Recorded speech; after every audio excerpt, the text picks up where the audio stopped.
TV10 महाराष्ट्रमध्ये आपले स्वागत आहे. आपण पाहत आहात TV10 महाराष्ट्र. चला तर पाहू मग आजच्या घडामोडी.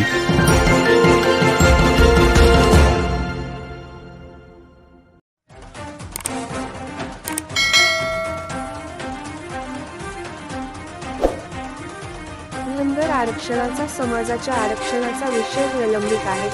धनगरांच्या ढोलाचा आवाज प्रत्येक गावात पोचला पाहिजे. धनगर आरक्षणासाठी धनगर यात्रा सुरू असताना राज्यातील काही लोकांनी विषपेरणी सुरू केली आहे. त्यांच्या नादाला लागू नका.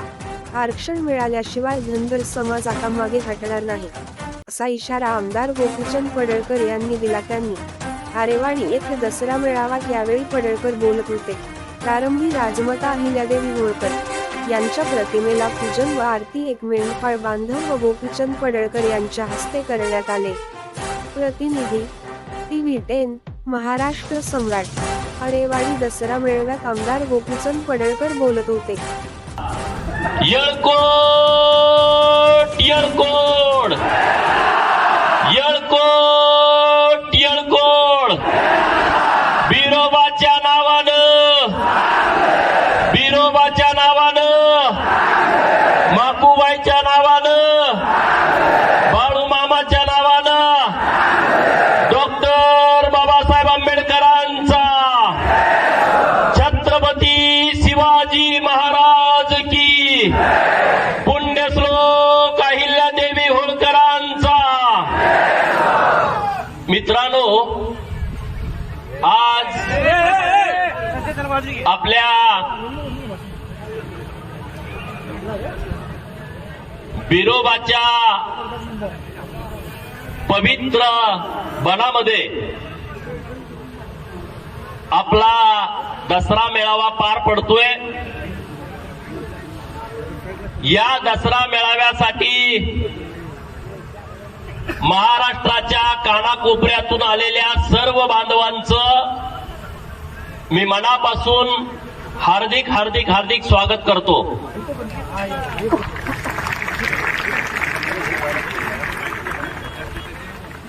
दसऱ्याचा सण म्हणजे बिरोबा भक्तांना दिवाळी असते. आणि पूर्वीच्या काळामध्ये राजे महाराजे जेव्हा युद्धावरती जायचे तेव्हा पहिल्यांदा ढोल वाजवला जायचा. ज्या ढोलाला रणभैरी म्हटलं जातं. आणि ढोलाचा निनाद हा भल्या भल्यांना धडकी भरवतो. आणि म्हणून महाराष्ट्रातल्या धनगरांनी हा ढोलाचा आवाज गावागावामध्ये, वाड्या वस्त्यावरती, दऱ्या खोऱ्यामध्ये केला पाहिजे की जेणेकरून प्रस्थापितांना नेहमी धडकी भरत जाईल.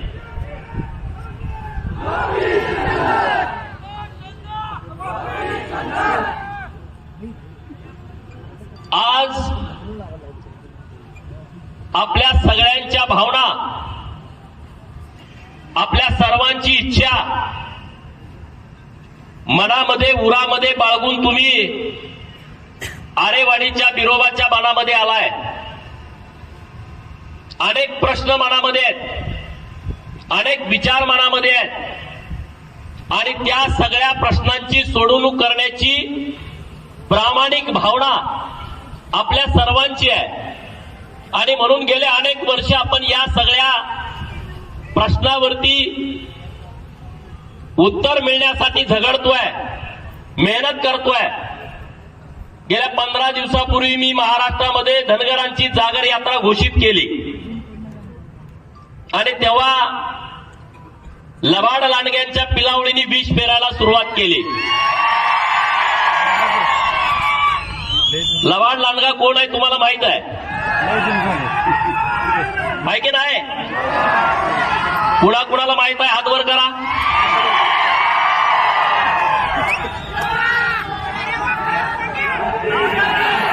ह्या पिलावळीनी विष पेरायला सुरुवात केली की गोपीचंद पडळकर एका बाजूला धनगराच्या आरक्षणाची लढाई मुंबईच्या उच्च न्यायालयामध्ये सुरू आहे असं बोलतोय, तिथं प्रलंबित आहे असं बोलतोय, आणि दुसऱ्या बाजूला धनगरांची जागर यात्रा काढतोय. मला त्या सगळ्या लोकांना सांगायचं आहे, त्यांच्या पिलावळींना सांगायचं आहे, आपल्याही लोकांना सांगायचं आहे की धनगर समाजाच्या आरक्षणाच्या लढाईमध्ये आपण 2 टप्प्यात चाललोय.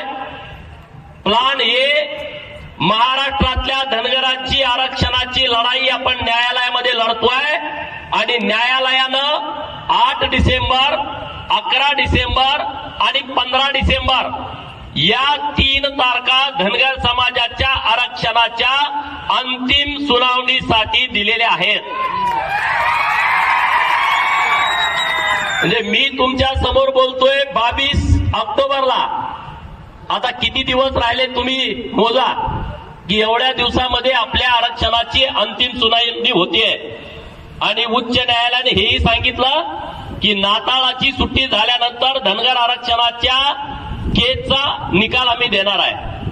आणि मला 1,00,000% विश्वास आहे, बिरोबाचा आशीर्वाद आहे, माकूबाईचा आशीर्वाद आहे, बाळूमामाचा आशीर्वाद आहे, आणि गेल्या 70 वर्षामध्ये धनगरांच्या वरती जितका अन्याय झाला तितका अन्याय देशातल्या कुठल्याच जातीवरती झाला नाही.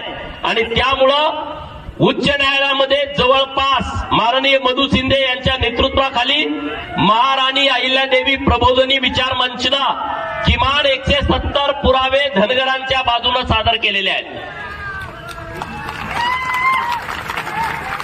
आणि दुसऱ्या बाजूला राज्य सरकारनं धनगर या राज्यामध्ये अस्तित्वात नाही हे शपथपत्रावरती दिलं आहे. 2019ला, 2022ला आणि 2023ला सरकारच्या वतीनं पुन्हा 2 शपथपत्र धनगरांच्या बाजूने दिलेले आहेत. म्हणजे जी खरी परिस्थिती होती ती दिलेली आहे. आणि त्यामुळं 1,00,000% निकाल हा आपल्या बाजूने लागेल.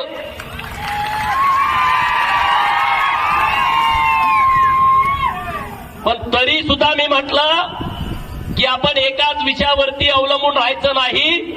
महाराष्ट्रातल्या धनगरांनी रस्त्यावरच्या लढाईला सुद्धा तयार राहिलं पाहिजे. म्हणून महाराष्ट्रभर जागर यात्रेच्या माध्यमातून फिरलो आणि आज लाखोचा समुदाय आपल्या आरेवाडीच्या दसरा मेळाव्याला आला. मी तुमच्या सर्वांचं मनापासून अभिनंदन करतो.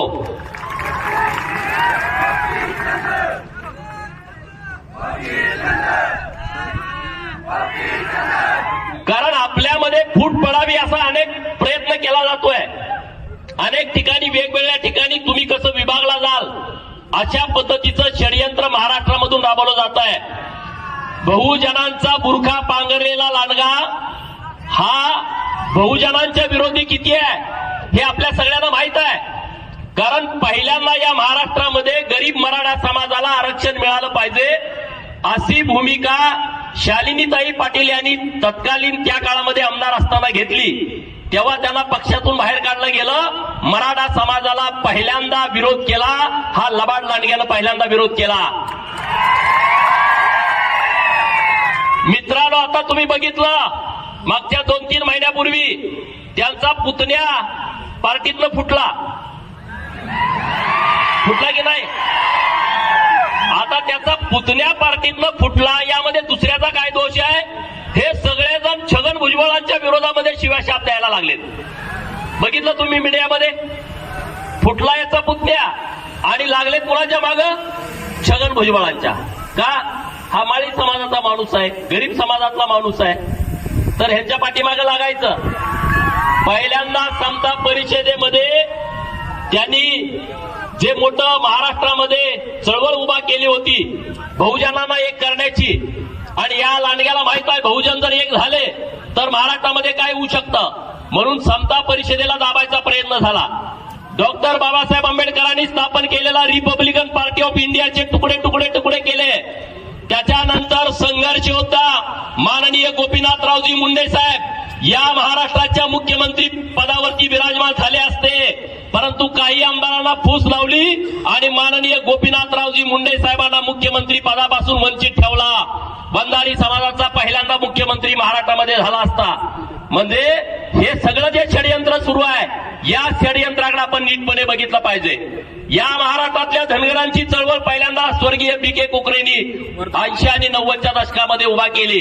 परंतु बी.के. कुकरेंना संपवण्याचं, त्यांची संघटना संपवण्याचं मोठं पाप यांनी केला. माननीय शिवाजीराव शेंडगे बापूंना राजकारणामध्ये काही काळ वापरून घेतलं आणि परत त्यांना बाजूला करून टाकलं, त्यांच्या पूर्ण घराला बाजून करून टाकलं. हे तुम्ही सगळ्यांनी बघितलंय मित्रांनो. आणि म्हणून तुम्हा सगळ्यांना माझं आव्हान आहे की तुम्ही सगळ्यांनी या गुलामगिरीतून बाहेर पडलं पाहिजे. या सगळ्या ज्या रचना आहेत त्या रचनेतून बाहेर पडलं पाहिजे.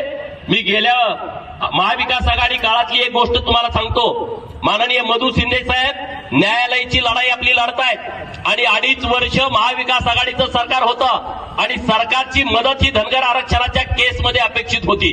आणि म्हणून मधू शिंदे साहेब काही आपल्या लोकांना मध्यस्थ घालून शरद पवारांना जाऊन भेटले की अशी अशी आमची न्यायालयामध्ये 2017ला केस दाखल झालेली आहे आणि या केसमध्ये सरकारची आम्हाला अशा पद्धतीनं मदत पाहिजे.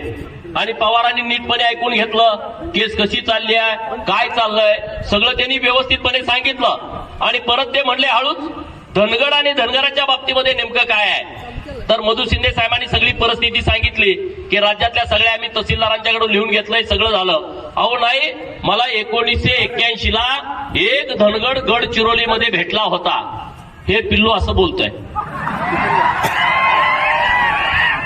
म्हणजे मधू शिंदेला बोललाय, मी काही स्टोरी तयार करून तुम्हाला सांगत नाही. एक धनगड मला 1981ला गडचिरोलीमध्ये भेटला असं पवारांनी माननीय मधू शिंदेला सांगितलं. मधू शिंदे साहेब म्हणले एका माणसाला कुठं आरक्षण दिलं जातं का? एका माणसाची जात, त्याला काय बायको, त्याला पोरं काय आहे का नाही? त्याला बाप, त्याला आई, त्याला आजोबा, त्याला पंजोबा, त्याला मामा, त्याला मामी, ही काय नाती गोती आहेत का नाही? आणि मग नाही, मी ते नुसतं बघितलं होतं. म्हणजे विष कसं पेरायचं ते ह्या सगळ्या माणसाकडून आपण शिकलं पाहिजे. म्हणजे बघितलं पाहिजे कशा पद्धतीनं हे विष पेरतात आणि त्यातून आपण काहीतरी शिकलं पाहिजे. म्हणजे मी त्यांच्याकडून शिकलं पाहिजे हे शब्द बाजूला काढून टाका की आपण त्याच्यातून काहीतरी शिकलं पाहिजे. मित्रांनो, मी उगाच त्यांच्या विरोधात बोलत नाही. इकडे चौंडीला आमचं उपोषण सुरू होतं, तिकडं लेक आणि नातू गेला की धनगरांना आरक्षण मिळालं पाहिजे. आणि तिकडे 1 ऑक्टोबरला आदिवासी हक्क परिषद होती, त्यामध्ये जाऊन तिथं बाजू काय म्हणतायत की आदिवासी त्याला पोरं काय आहे का नाही? त्याला बाप, त्याला आई, त्याला आजोबा, त्याला पंजोबा, त्याला मामा, त्याला मामी, ही काय नाती गोती आहेत का नाही?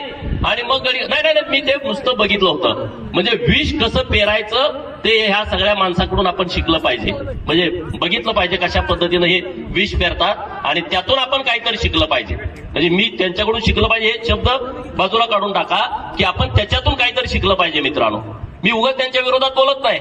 इकडे चौंडीला आमचं उपोषण सुरू होतं, तिकडे लेक आणि नातू गेला की धनगरांना आरक्षण मिळालं पाहिजे.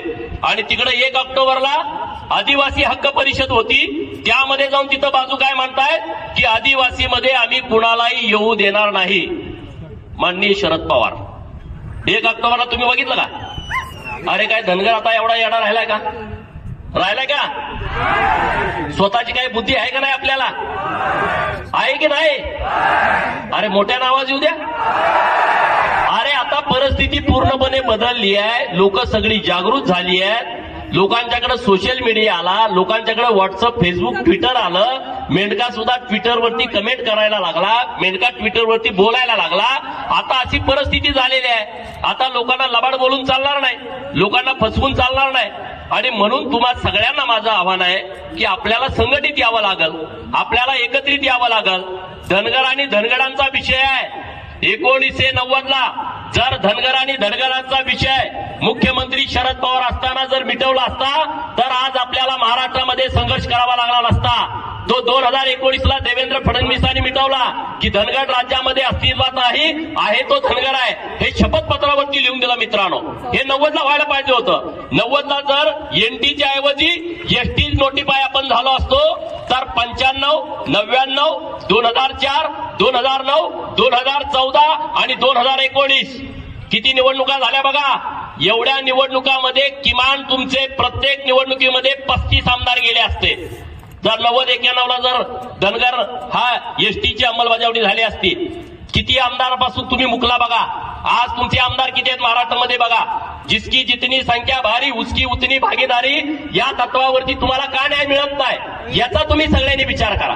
मित्रांनो, माझ्या अगोदर बळवंतराव बोलले की या महाराष्ट्रामध्ये 33 आदिवासी जमाती अशा आहेत 45 पैकी की ज्यांना मी इथं बिरोबा बनात बोलतोय त्या क्षणापर्यंत 33 जमातींना आदिवासींचा दाखलाच मिळाला नाही. 1,05,00,000 संख्या 2011च्या जनगणनेनुसार आहे. त्यानुसार 9.35% आरक्षण आदिवासी जमातींना मिळत आहे. 33 आदिवासी जमातींना दाखलाच नाही आणि लोक मीडियामध्ये येऊन बोलतायत की धनगरांना आम्ही घुसू देणार नाही.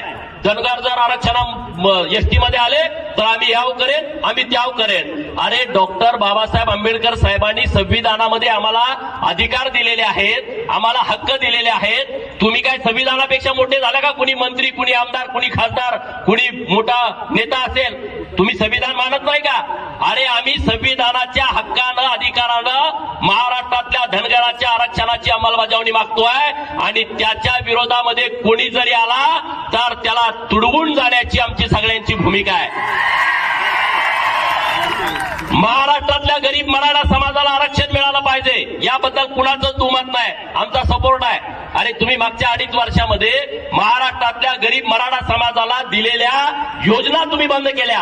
अण्णासाहेब पाटील आर्थिक विकास महामंडळा तुम्ही बोडीत काढला. 2.5 वर्ष एकाही मराठा समाजाच्या मुलाला तुम्ही कर्ज दिलं नाही, सारथीला पैसे दिले नाहीत, महाज्योतीला पैसे दिले नाहीत. हे सगळे प्रकार तुमच्या काळामध्ये घडले. मित्रांनो, ही सगळी परिस्थिती आपल्याला विचार करणारी परिस्थिती आहे आणि म्हणून आपल्यामध्ये सगळ्यामध्ये जागृती पाहिजे. आपल्या महिलांना सगळ्यांना पुढे केलं पाहिजे. महिलांच्या हातामध्ये आपण नेतृत्व दिलं पाहिजे. आज एवढ्या मोठ्या संख्येनं आपण उपस्थित आहे आणि महिलांची संख्या किती आहे आपल्या या कार्यक्रमामध्ये? अरे आपण लिडरशिप महिलांच्याकडे देणार आहे की नाही देणार? नेतृत्व महिलांच्याकडे देणार आहे की नाही देणार? त्यांना तुम्ही अधिकार देणार आहे की नाही देणार? एक पुण्यश्लोक अहिल्यादेवी या शिकल्या, राजकर्त्या झाल्या, प्रशासन त्यांच्या हातात आलं तर त्यांनी पिढ्यानपिढ्याचा उद्धार केला. एक अहिल्यादेवीनी 250 वर्षानंतर सुद्धा आपण त्याचं नाव घेतोय, त्यांचे गोडवे गातोय. एक अहिल्यादेवीनी राज्यकारभार हातात घेतल्यानंतर या देशातल्या मंदिरांचा जीर्णोद्धार केला, तिथल्या उद्योगधंद्यांना त्यांनी प्राधान्य दिलं. महेश्वरी साडी त्यातलं एक उदाहरण आहे. आज 250 वर्षानंतर सुद्धा महेश्वर साडी हे जगामध्ये जाते. हे पुण्यश्लोक अहिल्यादेवींचं काम आहे मित्रांनो. आणि म्हणून आपण आपल्या महिलांना पुढे केलं पाहिजे. केंद्र सरकारनं नरेंद्र मोदीजींनी काही योजना आणल्यात महिलांच्यासाठी, त्या योजना तळागाळापर्यंत पोहोचल्या पाहिजेत, त्या योजना लोकांच्या पर्यंत गेल्या पाहिजेत. गावगाड्यातल्या महिलांना त्याचा मोठ्या प्रमाणात फायदा झाला पाहिजे. याचं सगळं नियोजन आपल्याला पुढे करावं लागेल मित्रांनो, त्याशिवाय आपल्याला काही मिळणार नाही. आणि म्हणून मी तुम्हा सगळ्यांना विनंती करतोय, मी तुम्हा सगळ्यांना आवाहन करतोय की धनगर आरक्षणाच्या बाबतीमध्ये आपल्याला ताकदीनं पुढे जावं लागेल. आज 22 तारीख आहे. 21 सप्टेंबरला आपली मिटिंग झाली होती मंत्रालयामध्ये. त्या दिवसापासून मी या क्षणापर्यंत बोलतोय, तोपर्यंत सरकारनं एक सुद्धा कागद हलवलेला नाही, एक सुद्धा अजून निर्णय केलेला नाही. अजून कमिटी नेमली नाही, ती कमिटी बाहेरच्या राज्यात जाणार आहे.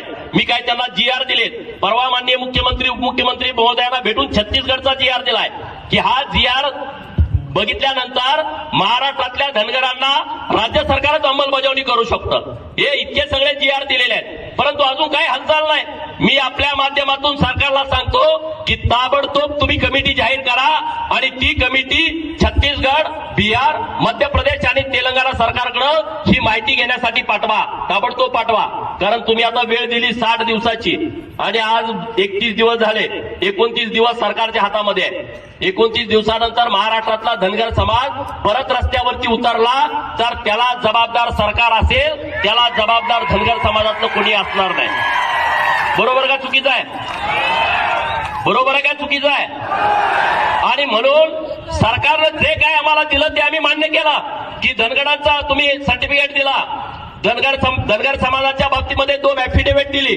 पुण्यश्लोक अहिल्या देवीला च्या नावानं सोलापूरच्या विद्यापीठाला नाव देवेंद्र फडणवीसांनी दिला. माननीय मुख्यमंत्री आणि उपमुख्यमंत्री महोदयांनी 31 मेला चौंडीमध्ये अहमदनगर जिल्ह्याचं नाव बदलून पुण्यश्लोक अहिल्यादेवी नगर करण्याची घोषणा केली. तर त्याचं मी अभिनंदन करतो. पण सरकारकडे मी मागणी केली. जेव्हा आपली मिटिंग झाली तेव्हा सरकारकडे काही मागण्या केल्या.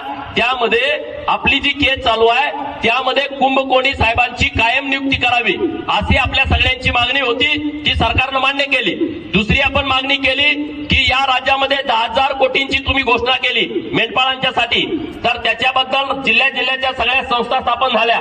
तर आता त्याच्याबद्दल तुम्ही महाराष्ट्राचं फेडरेशन तयार करून त्याचा अध्यक्ष लवकरात लवकर डिक्लेअर करा.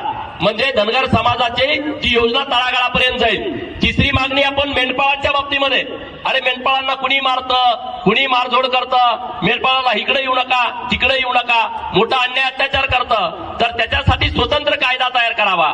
आणि वन क्षेत्रामध्ये धनगरांच्या आमच्या मेंढपाळांना चराई कुर्ण जी होती त्या कुर्णावरती तुम्ही येऊ देत नाही. त्याच्याबद्दल सरकारकडे आम्ही मोठ्या प्रमाणात मागणी केली. ज्या आरेवाडीच्या बिरोबाच्या बनामध्ये आपण बोलतोय, ह्या आरेवाडीचा बिरोबाचं बन, पट्टण कोडोलीचा बिरोबा, वासीचा बिरोबा, फुलजंतीचा महालिंगराया आणि हुन्नूरच्या मंदिराचा हा 5 मंदिराचा एक विकास आराखडा सरकारनं तयार करावा. ही मागणी आपण सरकारनं केली आहे आणि ती सरकारनं मान्य केलेली आहे. म्हणजे हा विकासाचा आराखडा सरकारनं तयार करावा आणि 200 कोटी रुपये हे बिरोबाच्या बनामध्ये सरकारनं खर्ची करावेत. ही आपली मागणी सरकारकडे होती. मित्रांनो, महाराजा यशवंतराव होळकर यांचं जन्मगाव वापगाव, तो किल्ला ताब्यात घेण्यासाठी आपण सगळेजण संघर्ष करतोय. आणि सरकारनं आता निर्णय केलाय तो की वापगावचा किल्ला हे राज्य सरकारच्या ताब्यामध्ये घेऊन तिथं महाराजा यशवंतराव होळकर यांच्या उंचीला साजेच असे स्मारक बांधायचा सरकार निर्णय घेत आहे. ती मागणी आपण सरकारकडे रेटून लावून धरलेली आहे. असे अनेक विषय आपण सरकारकडे मागणी करतोय, सरकारकडे पाठपुरावा करतोय. परंतु आपण गावगाड्यातले सगळे छोटे छोटे समाज एकत्रित येणं गरजेचं आहे. गरीब मराठा समाज, ओबीसी समाज, मायनर ओबीसी समाज, भटके विमुक्त, भटक्या जमाती, पालात राहणारी लोक, हे सगळ्या लोकांना आपल्याला एकत्रित करायचं आहे. आज दौलतनाना येत आहेत, शिवानंदजी येत आहेत, ताकदीनं ते बोलले, माननीय खरे डॉक्टर साहेब बोलले. काही अनेक लोकांना बोलायचं होतं पण वेळेअभावी बोलू शकले नाही. आणि म्हणून आपण सगळे जोपर्यंत एकत्रित येत नाही, संघटित होत नाही, आपल्याला आपल्या हक्काची अधिकाराची जाणीव होत नाही, तोपर्यंत आपण काहीच करू शकत नाही. आणि म्हणून आपण ठरवलं, आज आपण बिरोबाच्या बनामध्ये आहे. हा शिवाचा महादेवाचा अवतार आहे. बिरोबा शिव हे आपल्या सगळ्यांचं मूळ दैवत आहे, मूळ पुरुष आहे. आणि म्हणून या देशाच्या जडणघडणीमध्ये महादेवाचा मोठा सहभाग आहे. आणि म्हणून शिव यांच्या नावानं, मल्हारी मार्तंड यांच्या नावानं मी आज आरेवाडीच्या बिरोबाच्या साक्षीनं, आपल्या मावळत्या सूर्याच्या साक्षीनं या महाराष्ट्रातल्या बहुजनांना एकत्रित करण्यासाठी, या महाराष्ट्रातल्या बहुजनांना संघटित करण्यासाठी हिंदुस्थान शिव मल्हार क्रांती सेनेची घोषणा आज करतोय की ही अराजकीय संघटना असेल पण महाराष्ट्रातल्या बहुजनांच्यासाठी काम करेल, बहुजनांना जोडण्यासाठी काम करेल, बहुजनांना एकत्रित करण्यासाठी काम करेल, त्यांना अन्यायाला वाचा फोडण्यासाठी काम करेल. यासाठी ही शिव मल्हार सेना महाराष्ट्रामध्ये मोठ्या ताकदीनं काम करेल. येत्या 1-2 महिन्यामध्ये ह्याची पूर्ण आपण रचना करू. ह्याच्यासाठी आपण सगळी सिस्टीम व्यवस्थितपणे लावू. मुंबईमध्ये त्याचं ऑफिस असेल, त्यामधून काम कसं करायचं, कशा पद्धतीनं करायचं याचं व्यवस्थितपणे आपण प्लॅनिंग करू. महाराष्ट्रातल्या सगळ्या लोकांना, तुम्हाला मान्य आहे का हे? मान्य आहे का? सगळ्यांचा सपोर्ट आहे का? हात वर करून सांगा की आपली एक अराजकीय संघटना असावी असं कुणाकुणाला वाटतंय त्यांनी दोन्ही हात वर करा. नाव योग्य आहे का?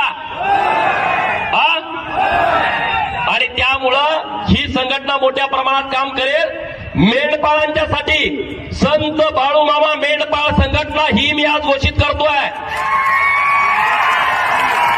ही संघटना फक्त मेंढपाळांच्यासाठी काम करेल.